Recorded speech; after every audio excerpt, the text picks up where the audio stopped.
Hello everyone, welcome to the channel Brain Bloom, where minds bloom with wisdom. I am Sumaya Rafiq. I am your host for today's lecture on commerce and management, which is building blocks of business success.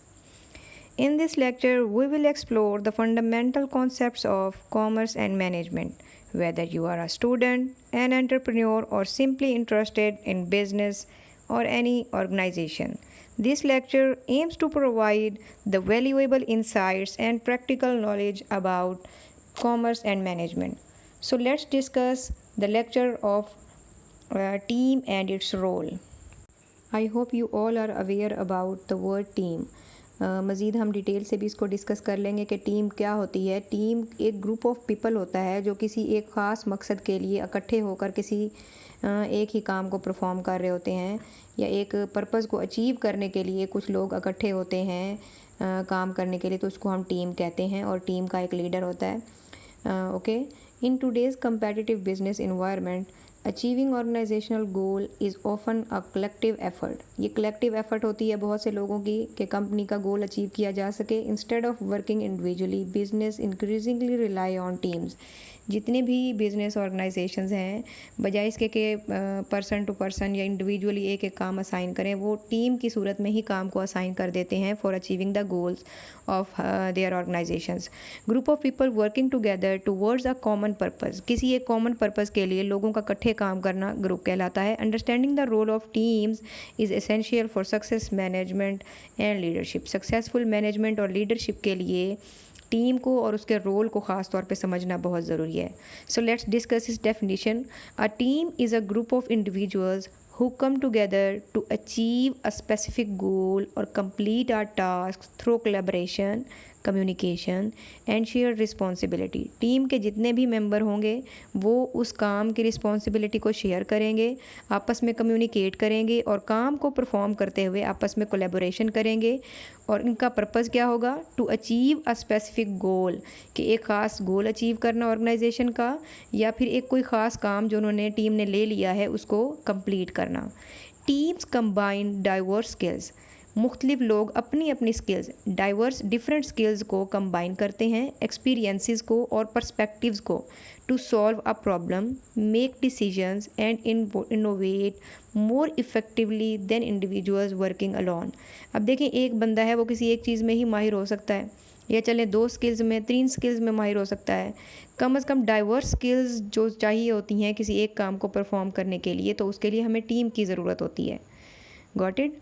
तो team जो है वो एक ऐसा समझ लें, एक figure है, एक ग्रुप ऑफ इंडिविजुअल्स है जो कि एक ख़ास काम को मुकम्मल करने के लिए या किसी ऑर्गेनाइजेशन का कोई एक स्पेसिफिक गोल अचीव करने के लिए इकट्ठे होते हैं और कोलैबोरेट करते हैं, कम्युनिकेट करते हैं और उस काम की रिस्पॉन्सिबिलिटी को या उस गोल को अचीव करने की रिस्पॉन्सिबिलिटी को शेयर करते हैं टीम मेंबर्स आपस में. अब हम इसके थोड़े से करैक्टरिस्टिक्स डिस्कस कर लेते हैं कि टीम जो होगी उस टीम के क्या क्या करैक्टरिस्टिक्स होंगे. The first one is common goal. All members are align toward achieving the same objective. जितने भी टीम के मेंबर्स होंगे वो अलाइंड होंगे toward achieving the same objective. The second one is mutual accountability. तमाम लोग जो होंगे वो अकाउंटेबल होंगे बराबर. Team members are responsible to each other for their performance and contributions, कि जितने भी उन्होंने काम में कंट्रीब्यूशन दी है या परफॉर्म किया है उसके लिए वो जवाबदेह होंगे. The third one is complementary skills. A team brings together people with different expertise and strengths. Complementary skills होंगी, हर बंदा मुख्तलिफ स्किल लेकर आएगा कोई भी काम परफॉर्म करने के लिए, अपनी एक्सपर्टीज़ और स्ट्रेंथ को वहाँ पे कंट्रीब्यूट करेगा. Effective communication. Open and honest communication is crucial for sharing ideas and resolving conflicts. Trust and cooperation. Successful teams are built on mutual trust and collaborative relationships. जितने भी टीम मेंबर्स होंगे वो आपस में ट्रस्टवर्दी होंगे और cooperation की base पर ही उनका रिलेशन जो है वो चलेगा और काम मुकम्मल होगा. डिफाइंड रोल्स एंड रिस्पॉन्सिबिलिटीज़ होंगी. टीम में काम करते हुए हर मेंबर की, जो भी टीम के मेंबर्स होंगे उन तमाम लोगों की अलहदा से रोल्स और रिस्पॉन्सिबिलिटीज़ पहले से ही डिसाइड होंगी before starting the task. Each team members know their specific task and how they contribute to team success. ये वो बेसिक करेक्टरिस्टिक्स थे जो टीम मेंबर्स में या एक टीम में होने ज़रूरी हैं, जैसा कि कॉमन गोल, टीम का कॉमन गोल होगा, हर बंदे की म्यूचुअल जो है अलहदा से भी और एज अ टीम भी म्यूचुअल अकाउंटेबिलिटी होगी, कॉम्प्लीमेंट्री स्किल्स होंगी पूरी टीम के पास, इफ़ेक्टिव कम्युनिकेशन होगी between the members of communication ताकि वो कॉन्फ्लिक्ट को रिजॉल्व कर सकें, ट्रस्ट एंड कोऑपरेशन होगा between the members of team और डिफाइंड रोल्स एंड रिस्पॉन्सिबिलिटीज़ होंगी in a team for each member. Each team member जो होगा वो जानता होगा कि उसकी क्या क्या स्पेसिफिक टास्क उसको असाइन किए गए हैं जो उसने परफॉर्म करने हैं और किस तरह उसने टीम की सक्सेस के लिए कंट्रीब्यूट करना है।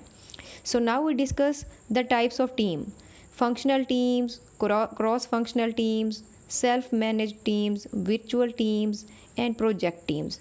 ये टाइप्स ऑफ टीम्स हैं जो कि काम की नेचर की बेस पर या फिर काम की नोयत को हम देखते हुए या किसी ऑर्गेनाइजेशन को देखते हुए इन टीम्स को हमने नाम सजेस्ट किए हुए हैं। फंक्शनल, फंक्शन की बेस पे, cross functional, self managed, virtual teams और प्रोजेक्ट टीम। साथ में एक बहुत ही इंटरेस्टिंग सी इमेज भी लगाई हुई है जिससे आप इनको देख सकते हैं कि फंक्शनल टीम किस तरह की होगी, क्रॉस फंक्शनल किस तरह होगी, सेल्फ मैनेज्ड के लिए कौन सी इमेज है सूटेबल, सेल्फ मैनेज टीम के लिए इसी तरह वर्चुअल और फिर प्रोजेक्ट के लिए। Got it. अब हम इसको ज़रा डिटेल से देख लेते हैं कि हर टाइप के अकॉर्डिंग उस टाइप की क्या डिस्क्रिप्शन है और उसमें हम किस चीज़ की एग्जांपल, किस टीम की एग्जांपल ले सकते हैं कि जो टीम इस टाइप के अकॉर्डिंग जो है परफॉर्म कर रही है, ताकि आपका ये कॉन्सेप्ट मज़ीद क्लियरली अंडरस्टैंड हो सके और आप इसको अच्छे से समझ सकें। फंक्शनल टीम में आप इसकी डिस्क्रिप्शन को देखें कि फंक्शनल टीम ऐसी टीम होगी जो वर्क करेगी एक स्पेसिफिक डिपार्टमेंट में स्पेसिफिक पर्पस को अचीव करने के लिए, वो फंक्शनल टीम होगी।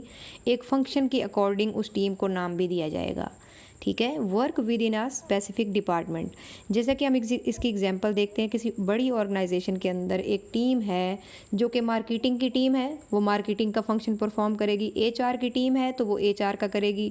इसी तरह अगर फाइनेंस टीम है, फाइनेंशियल, तो फिर वो सारा फाइनेंस का, या कॉस्ट की टीम है, कॉस्ट अकाउंटिंग के हवाले से, तो वही काम परफॉर्म करेगी। फंक्शन के अकॉर्डिंग उस टीम को बनाया जाएगा और वो एक ही फंक्शन परफॉर्म करेगी, उसको हम कहेंगे ये है फंक्शनल टीम। सेकंड वन है cross functional team. Cross functional team के अंदर जो मेंबर्स होंगे डिफरेंट डिपार्टमेंट से आकर एक ही जगह पर कोलैबोरेट करेंगे। जैसे कि प्रोडक्ट डेवलपमेंट टीम है, अब प्रोडक्ट की डेवलपमेंट के लिए जो टीम बनाई जाएगी उसमें मार्केटिंग के मेंबर भी होंगे, एचआर के कुछ मेंबर भी होंगे और इसी तरह कुछ लोग फाइनेंस डिपार्टमेंट के भी होंगे जो बताएंगे कि इस प्रोडक्ट को बनाने के लिए कितनी कॉस्ट लगेगी। मार्केटिंग वाले बताएंगे कि इसको मार्केट कैसे करेंगे, प्रोडक्शन वाले बताएंगे कि इसकी क्या क्या स्पेसिफिकेशन होनी चाहिए। तो डिफरेंट डिपार्टमेंट से कुछ लोगों को बुलाकर किसी एक काम के लिए इकट्ठे काम करवाना, किसी एक पर्पस को अचीव करने के लिए इकट्ठे काम करना, उसको हम कहते हैं cross functional team. Means that different function perform करने वाले लोग एक जगह इकट्ठे होंगे और एक ही काम को परफॉर्म करेंगे। एग्जाम्पल में प्रोडक्ट डेवलपमेंट टीम की एग्जाम्पल दी हुई है। The third one is self-managed teams operate without direct supervision, manage their own task। जैसा कि क्वालिटी इम्प्रूवमेंट टीम है, किसी भी प्रोडक्ट की क्वालिटी को इम्प्रूव करने के लिए जो टीम हमने लगाई हुई है, उस टीम में हर एक बंदे का अलग अलग काम है और अपनी परफॉर्मेंस को, अपने काम को वो खुद ही मैनेज कर रहा है। सेल्फ मैनेज्ड टाइम, नाम से ही जाहिर हो रहा है कि सेल्फ मैनेज्ड हर इंडिविजुअल जो होगा टीम का, वो अपनी अपनी परफॉर्मेंस को खुद ही मैनेज कर रहा होगा, अपने टास्क को खुद ही मैनेज कर रहा होगा और वो किसी की सुपरविजन में नहीं आ रहा होगा। Got it. The next one is virtual team. Virtual word देखें शो करवा रहा है कि remotely across different locations using technology के थ्रू डिफरेंट लोकेशन पे बैठे हुए लोग कोलैबोरेट कर रहे होंगे, किसी एक काम को परफॉर्म कर रहे होंगे। जैसे कि इंटरनेशनल प्रोजेक्ट टीम होती है, किसी एक प्रोजेक्ट पे डिफरेंट नेशनल लेवल के लोग जो है, सपोज एक पाकिस्तान का बंदा बैठा हुआ है, एक यूएसए का बैठा हुआ है, एक उसका बैठा हुआ है, दुबई में से एक बैठा हुआ है, अरब अमारात से। तो ये डिफरेंट लोकेलिटी पे बैठे हुए लोग किसी टेक्नोलॉजी के थ्रू आपस में लिंक करेंगे और एक काम को परफॉर्म करेंगे, उसको हम कहेंगे ये है virtual team. The last one is project teams. ऐसी टीम जो किसी एक प्रोजेक्ट को कंप्लीट करने के लिए बनाई जाएगी। फॉर्म्ड टेम्परेरली, वक्ती तौर पर एक टीम बनाई जाएगी to complete a specific project. जैसे कि इवेंट प्लानिंग टीम है, किसी इवेंट को प्लान करने की एक टीम होती है, वक्ती तौर पर बनाई जाती है। जब वो प्रोजेक्ट कंप्लीट हो जाता है देन वो टीम जो है क्विट कर जाती है, वो टीम ख़त्म हो जाती है। अब हम इस टीम्स के हवाले से हमने इसकी टाइप्स डिस्कस कर ली हैं। इनके नाम से ही आपको रिमेंबर हो जाएगा कि इस टीम का क्या काम है और क्या इसकी एग्जांपल है। फंक्शनल टीम हमने देखा, cross functional teams, different function से लोग जो होंगे डिफरेंट फंक्शनल डिपार्टमेंट से वो इकट्ठे होंगे। सेल्फ मैनेज टीम जिसमें हर बंदा अपने खुद ही काम को मैनेज करेगा। वर्चुअल टीम जो कि across different locations team work कर रही होगी यूजिंग द टेक्नोलॉजी। और फिर इसी तरह प्रोजेक्ट टीम्स, किसी एक प्रोजेक्ट को कंप्लीट करने के लिए एक टेम्परेरी टीम बनाई जाएगी और वो काम मुकम्मल होने के बाद ये टीम जो है ख़त्म हो जाएगी। Now we discuss the role of teams in an organisation. एक ऑर्गेनाइजेशन के अंदर टीम का क्या रोल हो सकता है। The first one is enhancing productivity. Teams can accomplish complex tasks more efficiently by dividing work and utilizing individual strength. Productivity कैसे enhance होगी, क्योंकि टीम के हर बंदे को अलग अलग काम पर असाइन कर दिया गया है उसकी स्पेशलिटी की बेस पर, और वो अच्छे से काम करता चला जाएगा क्योंकि वो उस चीज़ में माहिर है। तो इस तरह प्रोडक्टिविटी इन्हेंस होगी। Second one is promoting innovation and creativity. Diverse perspective within a team lead to more creative solutions and innovative ideas. The third one is improving decision making. Teams can evaluate more options and perspectives leading to better decisions. The fourth one is developing employee skills. Working in teams helps individuals learn from each other, enhancing communication, leadership, and problem solving skill. Fifth one is building a positive workplace. Teams create a sense of belonging in an organization, improving morale, motivation, and job satisfaction in the organisation. एक organisation में जब इतने सारे लोग काम कर रहे होंगे जो कि डाइवर्स कल्चर से आए हुए हैं, जैसे डाइवर्सिटी ऑफ बिजनेस हम लोगों ने पढ़ा, तो वो एक सेंस ऑफ बिलोंगिंग होगी उनके काम करने के दौरान। इस तरह इम्प्रूव होगा उनका मोराल, मोटिवेशन और job satisfaction. Six one is sharing responsibility. Teams distribute workloads, reducing pressures on individuals employees और इंक्रीजिंग अकाउंटेबिलिटी। हर बंदा अपने बारे में ही जवाबदा होगा, तो इस तरह रिस्पॉन्सिबिलिटी शेयर हो जाएगी। Flexibility and adaptability. Teams can quickly respond to changes and challenges in the business environment. जो भी न्यू टेक्नोलॉजी आई है, कोई नई रिफॉर्म्स आई हैं, कोई लॉज एंड रेगुलेशन आए हैं, तो टीम क्योंकि फ्लेक्सिबल है और अडाप्टेबल है और स्किलफुल है, तो वो जो भी नई चैलेंजेस आते हैं या जो भी चेंजेस आ जाते हैं एक कंपनी के अंदर, एक टीम में हैं, उनको तो वो फ़ौरन से अडाप्ट कर लेते हैं और फ्लेक्सिबल होते हैं। So these are the role of a team in an organization. Bruce Tuckman's model के अकॉर्डिंग इसकी हम स्टेजेस देख लेते हैं कि एक टीम किन किन स्टेजेस से होकर डेवलप होती है। The first one is forming. Forming का मतलब टीम बनाना, फॉर्म करना। Team members meet and start to understand the project and their roles. किसी एक प्रोजेक्ट को समझने के लिए और अपने अपने रोल्स को जो है देखने के लिए कि किस पर्सन का और पूरी टीम का क्या रोल होगा, उसको समझने के लिए ये लोग इकट्ठे होते हैं। Focus is on getting acquainted and established group roles, कि किस तरह हमने अपने ग्रुप रूल्स जो हैं, क्या क्या रूल्स एंड रेगुलेशन होंगे एक टीम में काम करने के लिए, उसको डिसाइड करने के लिए टीम मेंबर्स मीट करते हैं, इकट्ठे होते हैं और स्टार्ट करते हैं उसको समझना। The first one is storming. Conflicts में arises as individuals assert options. जब ज़्यादा ओपिनियंस आते हैं, जाहिर सी बात है एक बंदा अपना ओपिनियन रख रहा है, दूसरा कह रहा है नहीं ऐसे काम होना चाहिए, तो टीम के अंदर ज़रा कॉन्फ्लिक्ट्स जो है वो अराइजेज हो जाते हैं। It is critical stage where disagreement must be resolved. Storming के अंदर जैसे हम कहते हैं कि माइंड स्टॉर्मिंग करें, कि दिमाग को लड़ाएं, इसी तरह टीम के अंदर भी जब एक टीम ने अपने फॉर्मिंग के अंदर अंडरस्टैंड कर लिया प्रोजेक्ट को, रोल्स डिसाइड कर लिए, रूल्स एंड रेगुलेशंस जो हैं वो सेट कर लिए कि किस तरह हम लोगों ने काम करना है, और डिफरेंट व्यूज़, क्योंकि लोग डिफरेंट ओपिनियंस रखते हैं, जब डिफरेंट व्यूज़ आते हैं तो इस तरह टीम के अंदर कॉन्फ्लिक्ट अराइजेज होते हैं। तो कॉन्फ्लिक्ट अराइज होना या लोगों का डिसएग्रीमेंट होना और उसको रिजॉल्व करना एक बहुत बड़ा चैलेंज होता है पूरी टीम के लिए। तो इस तरह इस सेकंड स्टेज पे जो है टीम के अंदर स्टॉर्मिंग हो रही होती है, मीन्स दैट कॉन्फ्लिक्ट हो रहे होते हैं। Norming. Team members develop mutual trust roles becoming clear and collaboration improves. फिर जो है टीम मेंबर्स नॉर्मल होने की कोशिश करते हैं और म्यूचुअल ट्रस्ट डेवलप करते हैं और किसी एक ओपिनियन को जो है वो लॉजिक की बेस पर एक्सेप्ट कर लेते हैं। तो स्टॉर्मिंग के बाद थर्ड स्टेज आती है, वहाँ पे टीम जो है वो नॉर्मल हो जाती है। नेक्स्ट वन इज़ नॉर्मिंग के बाद है जी परफॉर्मिंग। जब नॉर्मल हो गई टीम, फिर वो परफॉर्म करते हैं। The team works efficiently toward achieving goals with high productivity and creativity. Fourth one पे आके जब टीम पहले फॉर्म हो गई, फिर स्टॉर्मिंग हो रही है, मीन्स दैट कॉन्फ्लिक्ट राइजेज हो रहे हैं, फिर नॉर्मिंग हो रही है, एक ओपिनियन पे इकट्ठे हो गए और फिर नॉर्मल रूटीन हो गई, नॉर्मल हो गए सब। उसके बाद वो टीम जो है एफिशिएंटली वर्क करेगी टूवर्ड अचीविंग द गोल और हाई परफॉर्मेंस होगी, हाई प्रोडक्टिविटी होगी और अपनी क्रिएटिविटी शो करेंगे परफॉर्मेंस के अंदर। The fifth one is adjourning. Adjourning word से ही शो हो रहा है कि एडजॉर हो जाना, द प्रोजेक्ट एंड्स, कि प्रोजेक्ट एंड हो गया। The team disbands after achieving the objective. जब जिस पर्पज़ के लिए टीम बनी थी वो ऑब्जेक्टिव अचीव हो गया, देन वो टीम जो है वहाँ पे एंड हो गई। So there is no more team.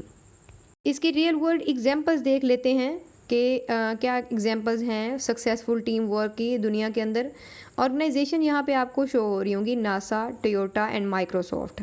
Teams की अचीवमेंट क्या है? नासा के अकॉर्डिंग अगर हम देखें, नासा की टीम जो है या नासा की जो ऑर्गेनाइजेशन है उसमें जो टीम्स वर्क करती हैं, परफॉर्म करती हैं, multi disciplinary teams successfully executed complex space missions को एग्जीक्यूट करती हैं और सक्सेसफुल वर्क करती हैं। जितनी भी टीम्स वहाँ पे हैं वो मल्टी डिसिप्लिनरी हैं। टोयोटा क्रॉस फंक्शनल टीम्स यहाँ पे वर्क करती है continuously to improve the manufacturing process. गाड़ी का नाम दिया हुआ यहाँ पे कि इस गाड़ी के प्रोसेस को बनाने के लिए, मैन्युफैक्चर करने के लिए कंटिन्यूस इंप्रूवमेंट जारी है। Microsoft collaborative teams develop new software and technological innovations. अब माइक्रोसॉफ्ट के अंदर आप देखें वर्चुअल टीम काम कर रही होगी, ठीक है, और कोलैबोरेटिव काम हो रहा होगा to develop the new software. इन एग्जाम्पल से आप लोगों को मज़ीद अच्छे से क्लियर हो गया होगा कि ऑर्गेनाइजेशंस के अंदर किस तरह टीम्स जो हैं वर्क करती हैं और इफ़ेक्टिव टीम बिल्डिंग के जो एलिमेंट्स होते हैं, जैसा कि क्लियर गोल हो गया, रोल्स को डिफाइन करना हो गया, ओपन कम्युनिकेशन हो गई और म्यूचुअल ट्रस्ट और रिस्पेक्ट हो गई, लीडरशिप सपोर्ट कि टीम का जाहिर सी बात है एक गुड लीडर होगा जो गाइड करेगा पूरी टीम को, मोटिवेट करेगा और रिजॉल्व करेगा उनके कॉन्फ्लिक्ट्स। उसी तरह परफॉर्मेंस की इवैल्यूएशन होगी। परफॉर्मेंस की इवैल्यूएशन की बेस पर ही हमें पता चलेगा कि हमारी टीम किस तरह वर्क कर रही है। और यहाँ हमने कुछ एग्जांपल्स देख ली हैं जिनसे हम मज़ीद क्लियर हो गया है कि किस ऑर्गेनाइजेशन के अंदर किस तरह की टीम्स वर्क कर रही हैं और क्या क्या उनकी परफॉर्मेंस है। So conclusion of the whole discussion is that in commerce and management teams play a vital role in achieving organisational success. किसी भी ऑर्गेनाइजेशन की सक्सेस को अचीव करने के लिए टीम का बहुत बड़ा रोल होता है। Effective teams brings together diverse talent. Different talents और डाइवर्स टैलेंट से है क्योंकि लोग डिफरेंट एक्सपीरियंस से वहाँ इकट्ठे हो रहे होते हैं, डिफरेंट एजुकेशन पर्सपेक्टिव उनके होते हैं और इसी तरह स्किल्स भी हर बंदे की डिफरेंट होती हैं। तो जब वो एक ही काम को इकट्ठे करने के लिए होते हैं तो इस तरह एक ऑर्गेनाइजेशन जो है वो इफ़ेक्टिव टीम बना सकती है और इकट्ठा कर सकती है डाइवर्स टैलेंट को। Drive innovation, enhance decision making, and create a supportive work environment. So, understanding how to build, manage, and participate in high performing teams is an essential skill for future managers and business leaders. So, it's all for today's lectures. I hope you all are understand about today's lesson about team and its role. So, keep learning, keep blooming, empower your knowledge, empower your future. Stay tuned for more exciting contents. Thanks for becoming the part of this learning journey. Until the next video, stay blessed and curious. Goodbye.